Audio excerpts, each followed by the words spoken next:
Hello mga best! Welcome back sa ating channel again. So, for today's video, mag-remove a makeup tayo. So, using my skincare routine na pangtanggal ko sa aking makeup. So, mag-start na tayo guys. I've been using this one, Garnier Micellar Cleansing Water. Yan guys. So, ayun. Siyempre, gagamit tayo ng bulak pangtanggal sa ating makeup.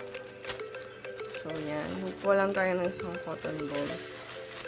Actually, marami yung kailangan natin kasi hindi lahat yan matatanggal. So, yan. Lagay lang tayo ng ganyan. Konti lang, guys. Kasi, pag madami, parang madami masasayang. Ano. So, mag-start tayo dito sa ating kilay. Makikita nyo na ang tunay na buhay. Ito siya, siya. So, ayan. Tatanggalin natin yung ating makeup. So, ayan. So, ayan.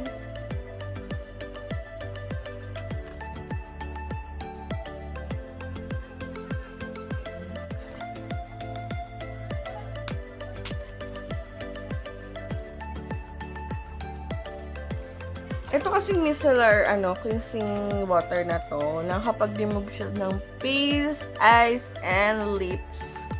Tapos, gusto ko siya kasi hindi siya yung matapang yung amoy na nakakaano sa ilong. Yung parang ganun, parang ang tapang ganun. Hindi siya parang ang sakit, hindi siya masakit sa ilong ganun.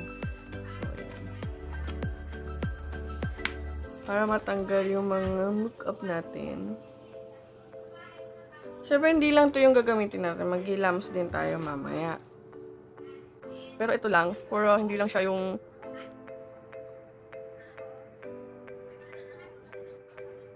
So, yan. Ito na lang yung gagamitin natin kasi para hindi tayo masyadong mamaya yung hilamos na magkakalat sa face natin.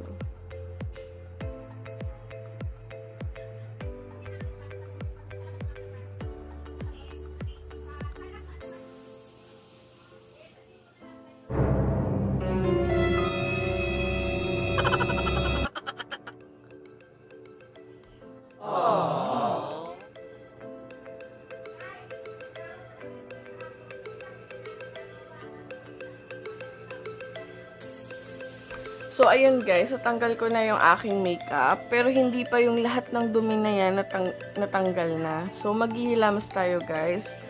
Using this one, Rix SKINCERITY. Yan. Na facial wash. Yan, gagamitin natin guys. So, maghihilamos lang ako guys. And then, babalikan ko kayo. 12 seconds later.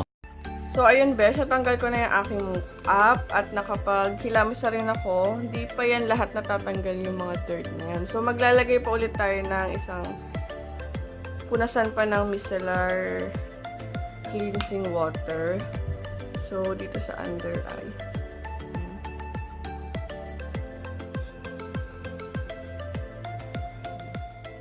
Alright?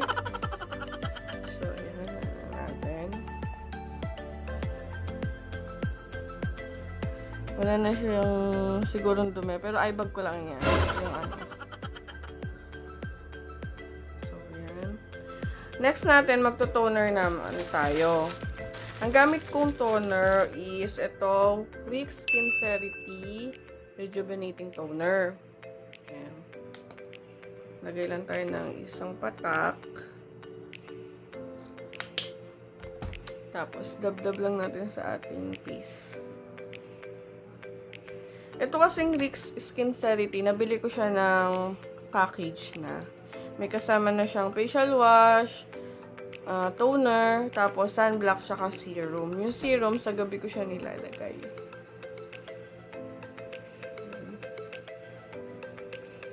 Hanggang leeg, syempre, kasi may dumi din yan. Nilagyan din natin yan ng face powder. So, tapos na tayo. Next naman natin is sunblock. sunblock sa Rick's SKINCERITY din to. Guys. So, lagay tayo dito. Dito. Paubos na siya.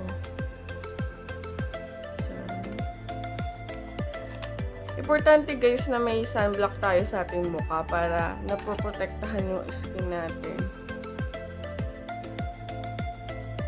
Pag wala yan, kasi doon tayo nagkakaroon ng mga breakout sa mukha, ganun, nangingitim. Kaya kailangan pinaprotektahan natin yung ating mukha.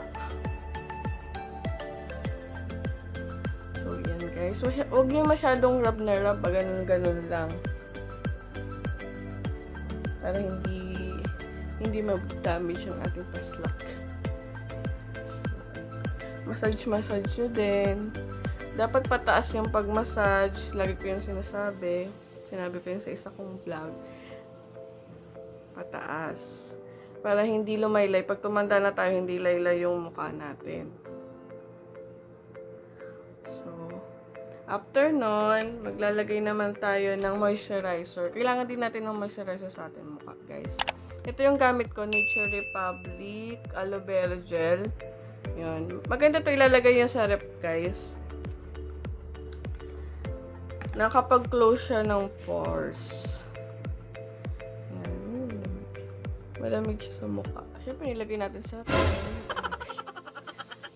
binara yung sarili.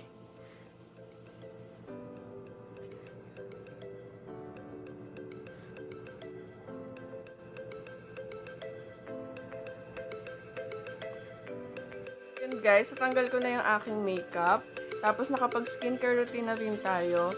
And then, kung may natutunan kayo guys sa aking video, huwag niyong kalimutan i-like saka i-subscribe to. And then, kung mag-comment lang kayo, may tatanong kayo sa akin. Yun lang. Salamat. Bye-bye.